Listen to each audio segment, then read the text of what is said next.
The Journal of the Witch, Jack Storm Ryder. Spring, Week 8. As I was practicing my saber, a woman wearing naught but a sealskin coat came from the path to the loch. She said her name was Kate and that she was a local Selkie. She needed my help, so I brought her inside and gave her some tea. Case 8. Selkie Circles. Patient name? Kate. Patient job? Selkie, I suppose. Do monsters have jobs? Like, they always have the silver. Patient description. Kate, in her human form, is around 5 foot tall. Her brown eyes are a little bigger and more set apart than a human's. Her pelt is a gray with white edges and dots. Also to be noted, her teeth are all sharp like canine teeth. Ailment diagnosis. After a nice talk, I learned that Kate had accidentally spent time near some sewn circles and can barely keep herself from making her own. This is clearly another case of druidic madness. Tags. Senses 1, Magic 1. Timer. No need to rush, but I shouldn't take too long. Reagents needed. I will be making a pot of cynic tea for Kate. I have the surgeon's sap on hand, but I'll need to go and forage some cynic ivy.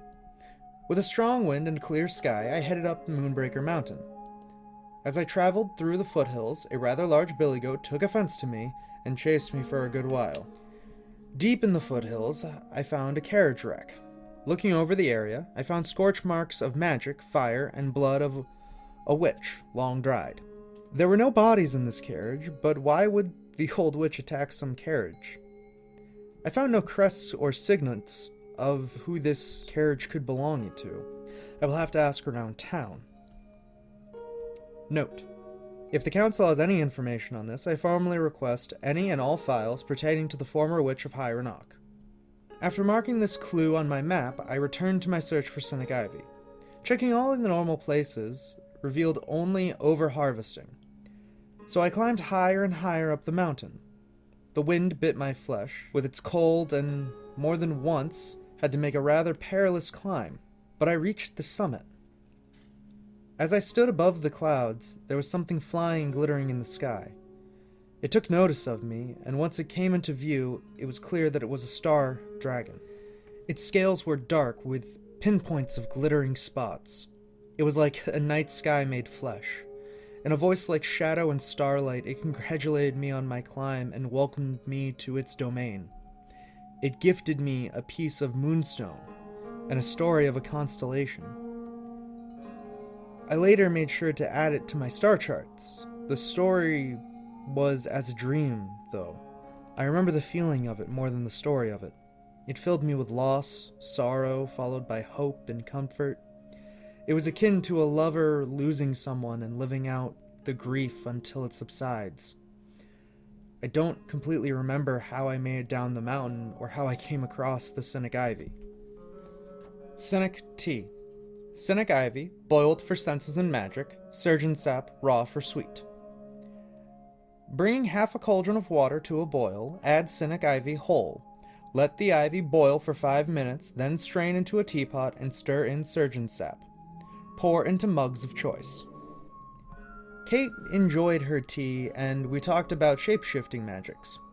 The ease of how she shifted with her pelt and the experience she has makes me want one of my own, if I'm being honest. Though I bet it won't be as easy for me as it is for her. I paid a visit to the Copper Fox Tavern to talk to Mr. Miller about that carriage I found. I think I remember something like that, lad, but couldn't say more, Mr. Miller said. Well, keep your ears to the ground. I passed him some silver. Learned the hard way asking questions myself can cause problems. Mr. Miller nodded. Oh, best to not speak to the townsfolk with spooky witch questions. He laughed. I will keep the council notified of my discoveries. While we're in the village, Bryn got into an argument with a villager over grain price. I did my best to stop Bryn, and now I'm banned from the Fat Boar wholesalers. Luckily, there is a rival, the Grinning Snake. is more than happy to have my business and deal with Bryn's personality. I decided to spend some time down by the lock. While I was there, I tripped over what seemed to be half a buried boat. I decided to dig it out and put it back with the other community boats. While enjoying the lock, a sea serpent I have learned is called the bass beta breached the surface of the lock. It unleashed a deafening, earth-shaking roar, scaring off all the local animals.